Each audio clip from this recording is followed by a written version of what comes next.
বসে থাকতে পারছি না, আমাদের সব ডাক্তাররা সবাই খুব ডিস্টার্বড। আজকে তো ওপিডি বন্ধ রাখা হয়েছে। তোরা জানিস সমস্ত ঘটনা শুনলাম, যা যা মানে সত্যিকারের ঘটনা, যেটা আরজি করের ভিতরের যে ডাক্তার তারা তাদের বন্ধু বান্ধব মারফত এটা ছড়িয়ে মানে এসছে আমাদের কাছে। অ্যাকচুয়ালি যেটা ঘটেছে সেটা হচ্ছে, আমি শুনে তো মানে বিশ্বাস করতেও নিজেকে কেমন লাগছে রে। প্রত্যেকটা আমাদের ওয়েস্ট বেঙ্গলের প্রত্যেকটা মেডিকেল কলেজে, বিশেষ করে কলকাতার সরকারি মেডিকেল কলেজগুলোর প্রিন্সিপালরা, ডিপার্টমেন্টাল হেডরা, প্রিন্সিপালরা বিশেষ করে, তারা পাশ করানোর জন্য স্টুডেন্টদের কাছে রীতিমতো টাকা নেয়। যেসব স্টুডেন্টরা, ইন্টার্নরা, পিজিটিরা যারা ভালো করে ক্লাস করে না বা থিসিস তারা জমা দেবে, পিজিতে তো থিসিস জমা দিতে হয়, তো যারা MBBS final year final pass করবে না সাপ্লি পাইয়ে দেবে, ইন্টার্নের কমপ্লিশন দেবে না, ইন্টার্ন হওয়ার পর কমপ্লিশন না দিলে তারা রেজিস্ট্রেশন নাম্বার পাবে না, এই সমস্ত ভয় দেখিয়ে টাকা পয়সা নেয়। সমস্ত জায়গাতেই এটা আছে। এর মধ্যে সব থেকে নিকৃষ্টের থেকেও নিকৃষ্টতম হচ্ছে সন্দীপ ঘোষ, প্রিন্সিপাল, যে তোর আমাদের কি বলে আরজি কর মেডিকেল কলেজে। সেখানে ভাব যে ওনার একটা বিশাল নেক্সাস ছিল, যাতে উনি বেশ কিছু ইন্টার্ন, হাউস স্টাফ এদেরকে দিয়ে ওই নেক্সাসটা চালাতেন। তারা ওখানে একটা সেক্স র্যাকেট চালাতো, তারা একটা ড্রাগ র্যাকেট চালাতো। ড্রাগ র্যাকেট মানে ওই যে ওটাতে বলেছে না, ড্রাগ মানে শুধু ওই হেরোইন আর ব্রাউন সুগারের ড্রাগ খাওয়া বা মদ খাওয়া নয়।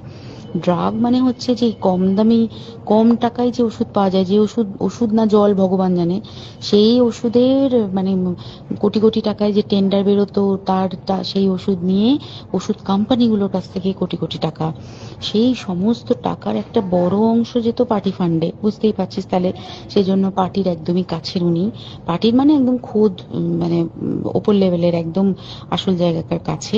তো এবার উনি এই যে নেক্সাসটা চালাতেন, তাতে রীতিমতো কোন ইন্টার্নকে উনি পাশ করাবেন, কোন পিজিটিকে উনি থিসিস কমপ্লিট করাবেন, সেগুলো সব ভয় দেখিয়ে টাকা নিতেন। আর তার হয়ে কাজ করতো ওই ইন্টার্ন হাউস স্টাফের একটা পুরো বড় নেক্সাস। এবার এই মেয়েটির যে পিজিটি, মেয়েটি অত্যন্ত ভালো, সে তার থিসিসটা কমপ্লিট করাবে না বলে হুমকি দিচ্ছিল। সে এটা জানতে পেরে গিয়ে বলেছিল যে আমি এরকম কোনোভাবেই মেনে নেব না, আমি এর বিরুদ্ধে আমি যাব এবং আমি এর বিরুদ্ধে সব ফাঁস করে দেবো।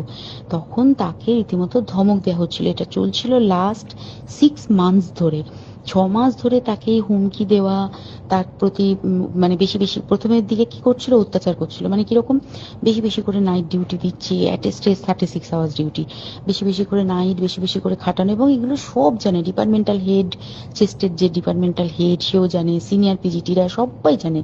প্রিন্সিপালের নির্দেশেই হচ্ছে এবং ওনার নেক্সাসের ছেলে মেয়েরাই কাজ করছে। তারা 6 মাস ধরে এটা করেছে। করার পরেও যখন ওকে আটকাতে পারেনি, তখন কি করেছে, ওই দিনকে ওরা ঠিক করেছে, যে দিনটাতে এই ঘটনাটা ঘটেছে, সেদিন কতখানি প্ল্যান্ড এবং গট আপ গেম দেখ। সেই দিন ওই ঘরে, ওই সেমিনার রুমে প্রত্যেক দিনই 4 তলার আরো অনেকেই যারা সিনিয়র পিজিটি বা জুনিয়র পিজিটি, তারা কিন্তু বিশ্রাম নিতে যেত, অনেকেই ওই ঘরে যেত। সেই দিনকে ও একা, ওকে বলেছে তুমি ঘুমিয়ে পড়ো, ওকে একা রেখে এসেছে। বাকিরা কাউকে যেতে দেয়নি, বলেছে ওই ঘরে আজকে ঘটনা ঘটছে, মানে কাজ হচ্ছে, ওই ঘরে কেউ যাবে না।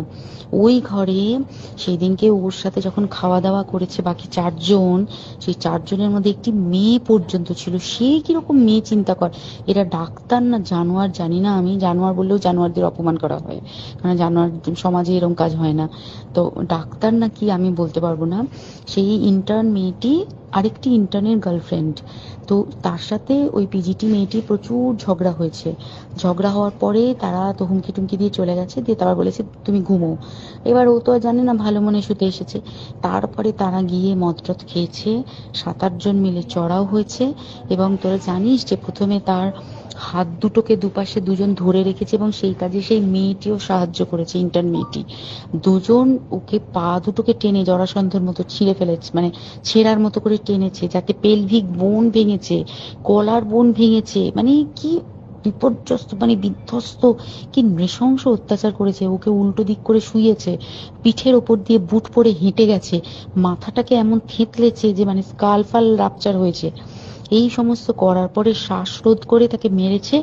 মেরে তারপরে আরো যেটা আরো ভয়ঙ্কর, যে একটা মৃত মানুষকে মিনিমাম ডিগনিটি দিতে জানে না, তারা নিচে এসে দেখেছে ওই সঞ্জয় তখন বসে মদ খাচ্ছিল অন্য আরো গ্রুপ ডি স্টাফদের সাথে। সঞ্জয় ছেলেটা হচ্ছে তার কাটা সঞ্জয় বলতো ওরা, ওকে বলে ফল গাই, মানে ওর একটু ওইসব আলুর দোষ আছে, ও যত্রতত্র যখন তখন প্রস্টিটিউট এলাকায় যায়। এবার দেখেছে যে একে দিয়ে যদি একটা রেপ করিয়ে দিতে পারি তাহলে ঘটনার মোড়টা অন্যদিকে ঘুরে যাবে। এইবার ওকে বলেছে, যা সেমিনার রুমে তোর জন্য রেখে এসেছি, যা তুই এবার গিয়ে কাজ করে দিয়ে আয়। ও এসে ওই ডেড বডি খেয়ে রেপ করেছে, যাতে তার ভ্যাজাইনাতে সিমেন্ট পাওয়া যায়। তো এবার এই হচ্ছে, প্লিজ আমি নাম করে ফেললাম সবকিছুই, কতজন আমি যে নামগুলো পাঠিয়েছি এই সব ডাক্তাররা, এরা সব জড়িত জানিস, কিন্তু কেউ কোনো প্রমাণ নেই। প্রমাণ লোপাটের জন্য সেদিনকে ওই ইন্টার্ন এবং ডাক্তাররা যে ওইখানের যে বাথরুমটাতে হাত পা ধুয়েছে, রক্ত ধুয়েছে, সেইটাকে সাত তাড়াতাড়ি প্রমাণ লোপাটের জন্য ওই দেওয়ালকে ভেঙে দিয়ে তার মানে ওই বাথরুমের জায়গাটাকেই ভাঙতে হচ্ছে ওদের, ওখানে নাকি ওরা রুম বানাবে। কালকে দেখেছিস তোরা খবরে। আর বেশি বলতে পারছি না, মানে তোরা তো সবাই প্রোটেস্ট করিস, আমরা তো আমাদের দিক থেকে করছি, কিন্তু কিছুই হবে না, এই পোড়া দেশে কিছুই হবার নেই, শুধু ভেতরে ভেতরে গুমড়ে গুমড়ে কষ্ট পাওয়া। আর আগামী প্রজন্মের যে ডাক্তাররা বেরোবে, তারা যে ইন্টার্ন বা পিজিটি বা এই যাদের কাছে আমরা যাব ভবিষ্যতে, তারা কি ডাক্তার না কি আমি জানি না, কি নিয়ে তাদের কাছে আমরা যাব আর কি করেই বা আমাদের পরের প্রজন্মকে আমরা সুরক্ষিত